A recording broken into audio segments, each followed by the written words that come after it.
My nerves, my nerves. But at the end of the day, the Phillies win another series. That's a positive homestand for this Phillies team. They beat the Nationals in the second game of this three-game set. They win by a score of 8-5. Phillies now have 77 wins on the year. They're 15 games above 500.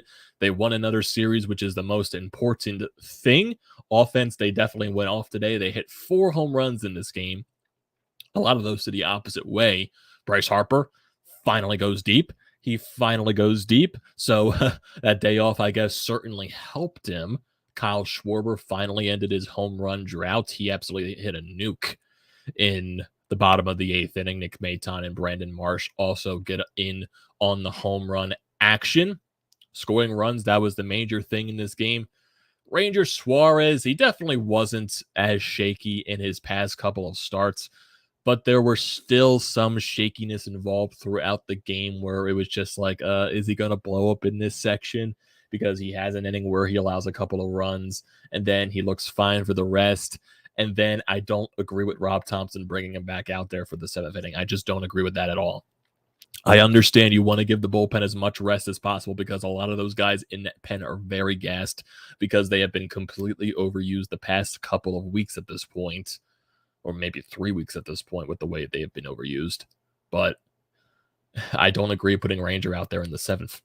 He allows a couple of runs. Then you got to get Bilotti to come in and clean up the mess, and he did, thankfully for that. And then Connor Brogdon in the 9th inning just made it way more difficult than it needed to be. Comes out there with a 4-run lead. He gives up 1 run, then gets the bases loaded with 2 outs. Nelson Cruz up there. Thank God Nelson Cruz. That was a terrible at-bat by him. Thank God for that, because I was shaking in my goddamn chair because, of course, Connor Brogdon has to get to, the power hitters in the lineup in Luke Voigt and Nelson Cruz, but I guess he got the job done. I didn't like the way he did his job because he made it way too difficult, struggling to get the 8th and 9 hole hitters out. Those 2 get singles, so that's kind of annoying. And I guess that just shows to go you how gassed this bullpen is. Honestly, Brogdon looked kind of afraid out there, if I'm not going to lie, especially against Voigt. Didn't look afraid against Cruz for some reason because he struck him out on 3 pitches, but at the end of the day, he got the win. He definitely did. Like, I hate to be nitpicky on that stuff, but that's just something that bothers me. Like, the 7th inning, I don't agree bringing Ranger out there. Just like you had Christopher Sanchez warming up in the bottom of the 6th. Why don't you just bring him out there? But yeah, the Phillies put more runs up on the board. They made a 5-run lead at that point. Still, I bring Chris Sanchez out there. Just let Ranger go off on a positive note. Now he's kind of going out of the game on a more of a negative note because he allowed the game to be more closer than it needed to be. Thank God for Schwarber going deep, but still, it just shouldn't get to that area. And I still think it shows that the bullpen is gassed. They're still missing Sir Anthony. They're definitely missing Knievel. So it's showing no signs. Like Ranger, he was okay today. I'll say he was okay. He definitely went deeper than we expected at this point from his past couple of starts. Still a quality start for Ranger Suarez at that point, 6 2/3 innings, 4 runs allowed.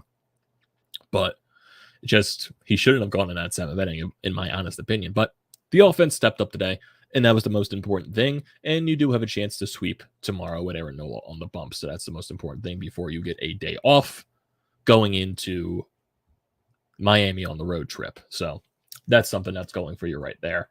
Try to get a sweep tomorrow. Took care of business today. You won the series. Now go out there and help Aaron Nola get a sweep.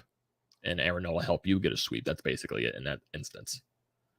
Looking at some scores around the league, too. The Brewers, they are beating the Reds, so you took care of business today, so that's the most important thing in that standpoint. So you gain ground in that scenario, so really nothing happens in that point for the Brewers. So that's a good thing. Overall, lineup was pretty good today. It was, you saw Bryce Harper go back in that 3-hole. You saw Alec Boehm out because they're saying he was feeling something in his hip yesterday, so they just wanted to sit him for tonight's game, and they said he most likely will be back in the lineup tomorrow. I think there were some things I think Corey Seidman posted them on Twitter this afternoon. So we get Zack Eflin last night. Lehigh Valley were positive. He felt no ill effects this morning per Rob Thompson. He could be activated from the IL on Tuesday, which is a good thing. But we kind of get some bad news on Zach Wheeler. For Zach Wheeler, he'll throw 2 more bullpen sessions before being activated. Does not sound like he'll be reinstated from the injured list during next week's road trip. So we're not going to see Zack Wheeler in Miami or Atlanta, which is kind of nerve-wracking at that point. Zack Wheeler thing, say, oh, he's going to be back on September 6th. Yeah, that was a lie. That was a bold-faced lie. It's gotten worse every single week. Hopefully when Wheeler comes back, he's rested enough to where he can pitch really good. He's most likely, I would assume he's going to have to go on a rehab stint. That's what I would just assume at this point, but they're saying he's going to throw more bullpen sessions. But it's just the Zack Wheeler thing is just, kind of getting old, in my honest opinion, at that point.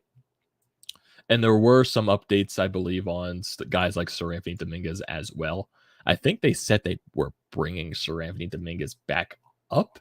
I need to find that article from Corey Seidman. Yeah, I need to see it right here. So if I look at something for Sir Anthony Dominguez, yeah, they're getting Bowman day off. He was, he was available to pinch hit today. He just felt something in his hip flexor running the first base, but they're not regarding it anything serious. So he's expected to be back in the lineup tomorrow. And I do remember seeing something about Sir Anthony Dominguez, if I'm not mistaken, at that point. Here we go. This was Sir Anthony Dominguez will be activated from the injured list before Sunday's game against the Nationals. So he's going to be back tomorrow. Is it a little too early? I have no idea, but I think they're desperate for someone in the back of that bullpen. That's just my honest opinion in that point. I think they're really desperate for that fact to get Sir Anthony back in the back end of that bullpen just so they have someone that can close it down and help guys like David Robertson in the back end. Because Rob Thompson's really not wanting to use Jose Alvarado back there. So we kind of need Sir Anthony back. Hopefully this is not a case of rushing him back. So we'll see in that standpoint. But then you're also getting the news about Zack Eflin could be activated before Tuesday. I'm still not sure how they're going to utilize him.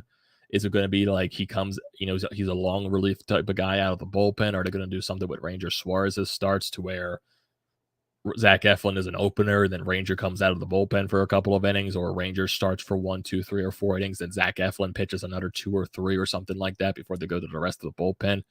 So that's something to monitor on that standpoint. I really don't know how they're going to utilize Zack Eflin at all.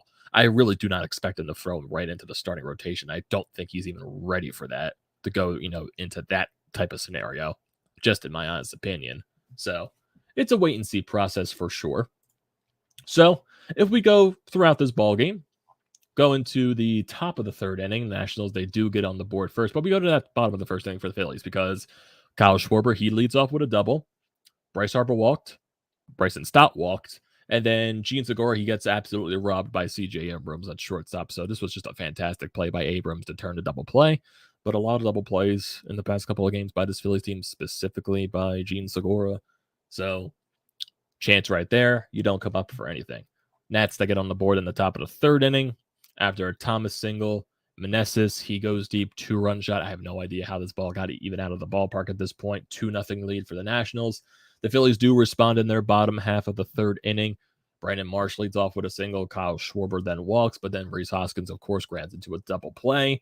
So Brandon Marsh goes over to third base in that instance. And then Bryce Harper, he finally goes deep. He needed that day off, and maybe, I guess, he needed to be in the 3-hole because he looked way more comfortable in the batter's box today. I know he walked a couple of times, but his swing looked more natural, if you know what I mean. If you look in the past couple of games, like the past week or so, with him being in the cleanup spot, he kind of looked like he was forcing things, like he was trying to force to pull the ball.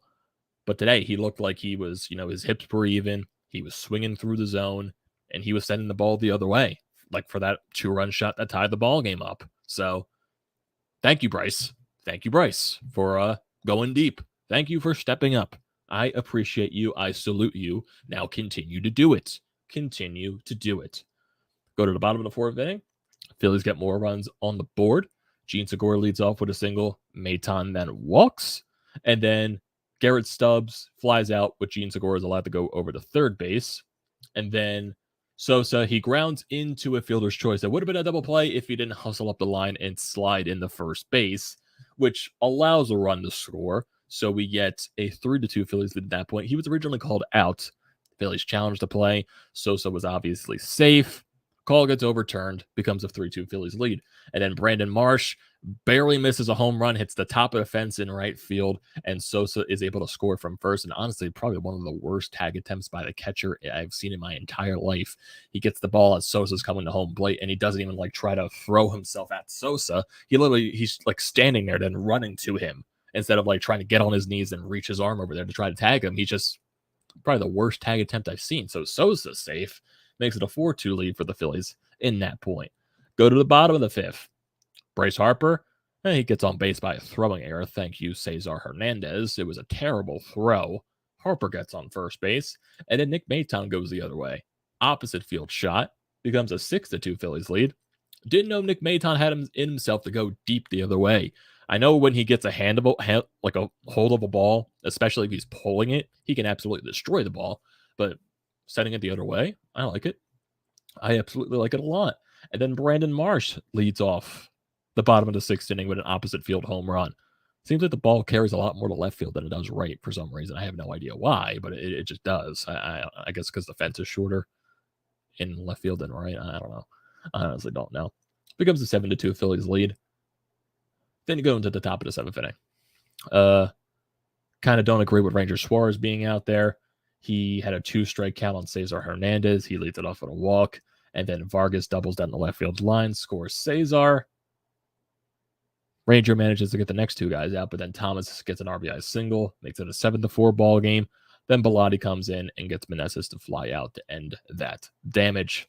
Phillies don't do anything in the bottom of the seventh inning. Top of the eighth inning, Sam Coonrod out there after a lead-off single gets the next three guys to ground out, so no harm, no done there. Cruz does fly out, but still an out nonetheless. Bottom of the eighth inning, Kyle Schwarber with an absolute moonshot into the Nationals bullpen. Definitely needed that. 457 feet. 8-4 Phillies lead. And then in comes Connor Brogdon, gets the first guy out, but then three singles in a row, which scores a run. Then he gets Meneses to strike out. He walks Luke Voigt, and then he gets Cruz to strike out to end the ball game. So bases loaded, Nelson Cruz out there. I did not like what Brogdon was doing in that goddamn ninth inning. My God. Whew. Jesus. Hated that. I hated that ninth inning. I hated that ninth inning so much. Brogdon, I don't know, has not been the same since, he allowed that home run against the Mets. He just hasn't, I love this bullpen, just hasn't been the same since that Mets series, honestly. Looking at the lineup today, Kyle Schwarber goes 2 for 4 with the solo shot, so he had a good day at the plate, also 2 walks as well. Rhys Hoskins, not a good day at the plate. He goes over 5 in this game. Bryce Harper, he goes 1 for 4 with 2 RBIs and a 2-run shot in the ball game, so good for Bryce. Bryson Stott, which was a little odd to see. He was put in a cleanup spot in tonight's ball game. Got a walk, but he didn't do much else.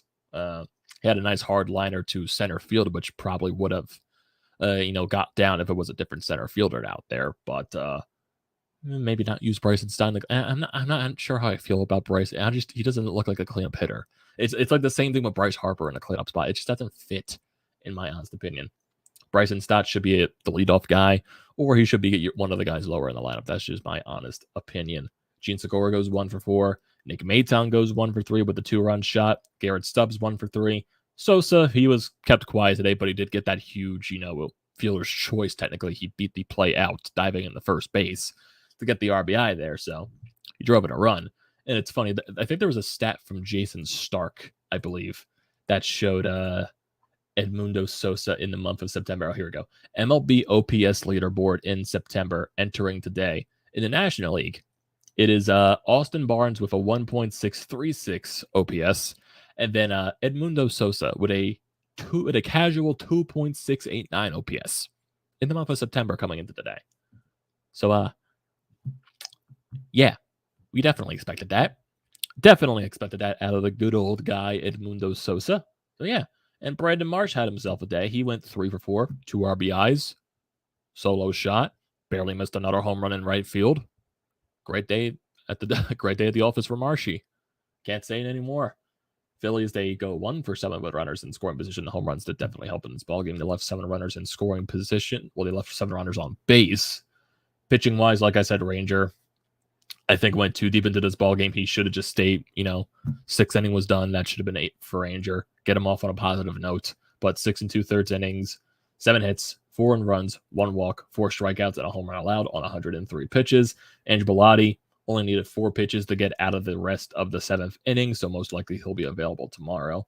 Sam Coonrod, after allowing that leadoff hit, got the next 3 guys out on 15 pitches, and then Connor Brogdon allowed 3 hits, walked 1, struck out 2 on 25 pitches. He also allowed an earned run. Some guys in situations that they shouldn't be, and even though it shouldn't be that difficult of a task, 4-run lead in the 9th inning, it shouldn't be that difficult, especially against the Washington Nationals, who have 91 losses on the year. Shouldn't be that difficult. Did not be that difficult at all. Ugh. Boy. Oh boy. Oh boy. Oh boy. Oh boy. Oh boy. But still, you won the series. That's the most important thing, as the Milwaukee Brewers are most likely going to win their game. They're winning 5-1 over the Reds in the top of the 9th. And then we're looking at the Dodgers and the Padres. They're tied 1-1 in the 4th inning. The Padres did win in extra innings last night, so nothing really helped us out there with the second wild card spot. But if we look at tomorrow's game to wrap up this series, Aaron Nola going up against Anibal Sanchez. He is 2-5 with a 4.56 ERA this year, 35 strikeouts and a 1.27 whip. In his last couple of starts, 0 earned runs, 1 earned run, 0 earned runs, 1 earned run, 3 earned runs. So I think he's due for a blow up. I think he's due for a blow up from the lineup, just in my honest opinion.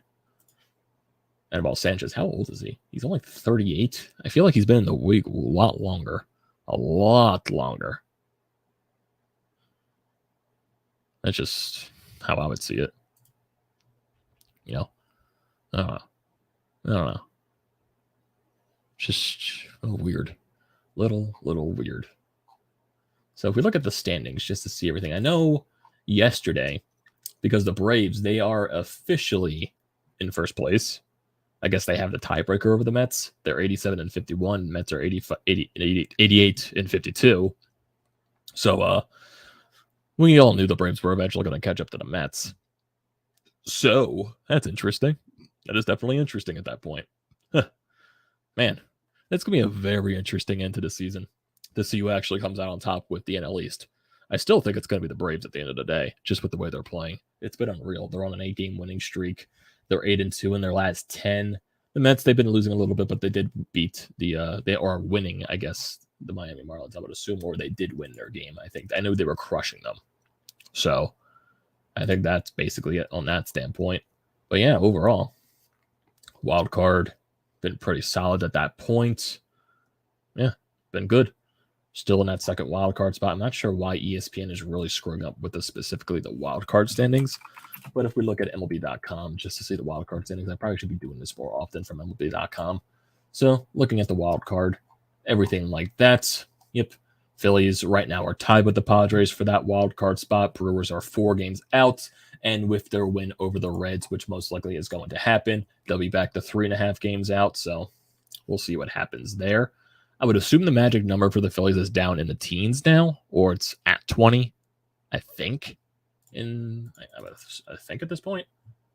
So yeah, go out tomorrow, get the sweep. Eagles also play tomorrow, so that'll be great to see a Phillies sweep of the Nationals and a Eagles win against the Detroit Lions. Then you get your day off on Monday. Then you go on your road trip, your 6-game road trip against Miami Marlins and the Atlanta Braves. And for that Atlanta Braves series, you're going to be facing Max Fried, Jake Odorizzi, and Shane Wright. So thank God you're going to be missing Spencer Strider, who has been dominating us this year. And you're also going to be missing Charlie Morton as well. So, or Kyle Wright, not Shane Wright. I don't know. Why am I thinking Shane Wright? That is a completely different sport. Kyle Wright. And then when you go to the Blue Jays series, it looks like Gibson's going to be visiting one of those games. But for the Braves series, if we're looking at just at the pitching matchups upcoming, going into that Marlins series, is Bailey Falter, Kyle Gibson, Noah Syndergaard, Ranger Suarez to start the Braves series, Aaron Nola, then Bailey Falter to close out the Braves series, and then you play the Blue Jays at home with Kyle Gibson on the mound.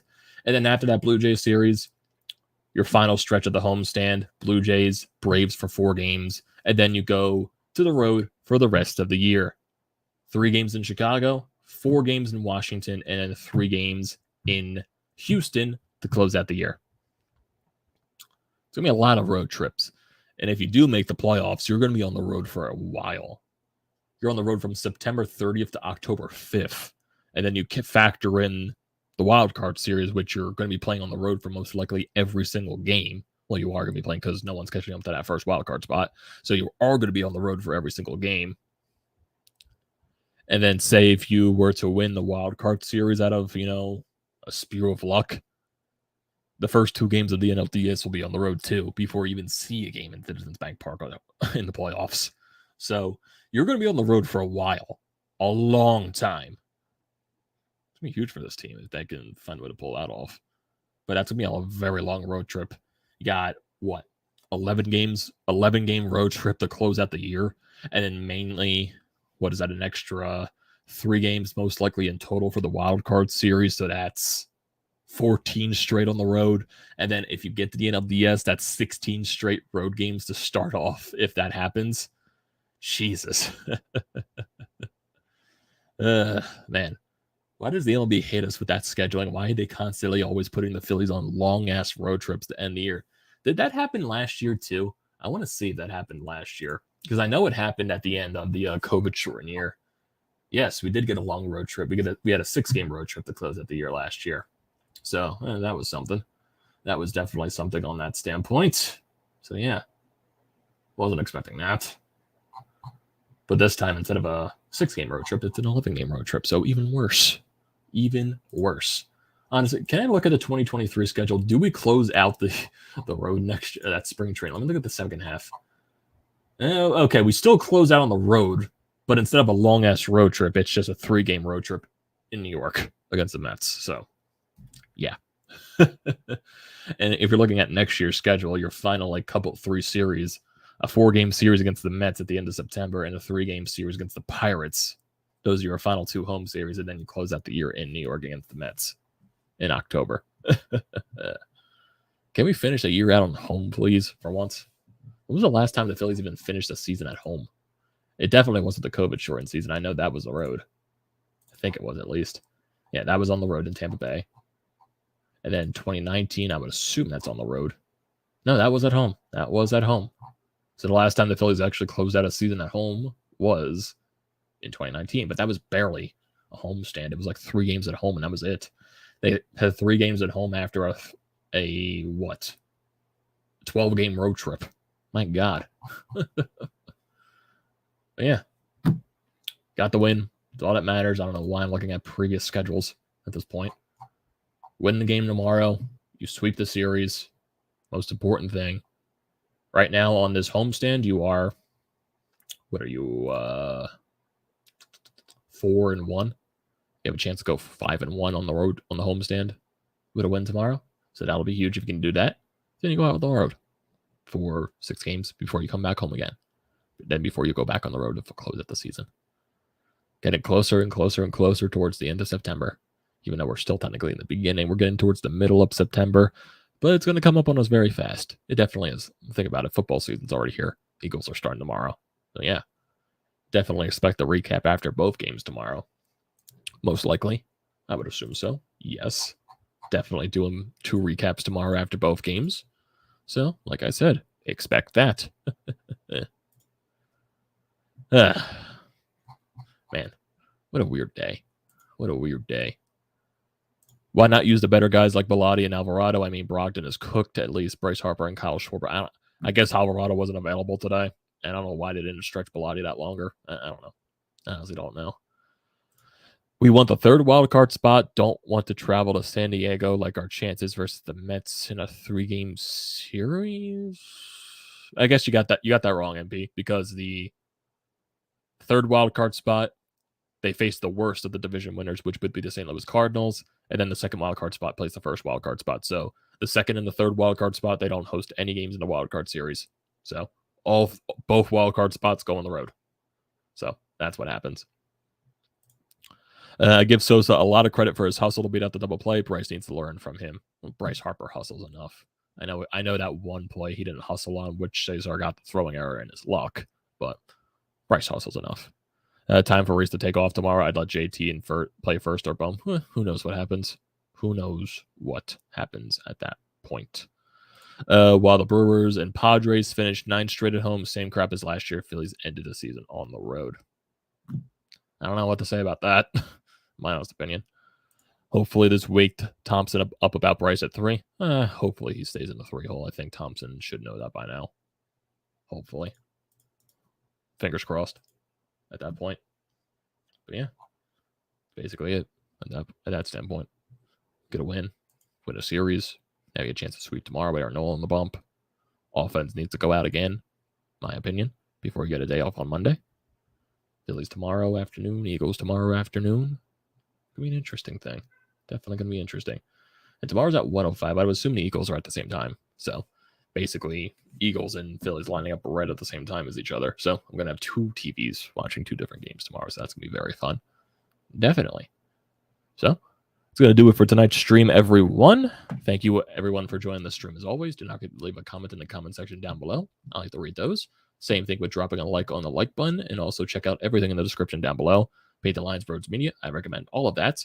I also recommend hitting the subscribe button. It goes a very long way. Join the TTP Sports family. And also use the code TTP Sports, $20 off your first purchase at SeatGeek. Use it for anything upcoming, any events, sporting event, whatever you can think of. Phillies home game, road game, Eagles home game, road game, whatever you can think of. Great deal. Don't pass it up. Once again, thank you everyone for joining tonight's stream. And I will see you next time.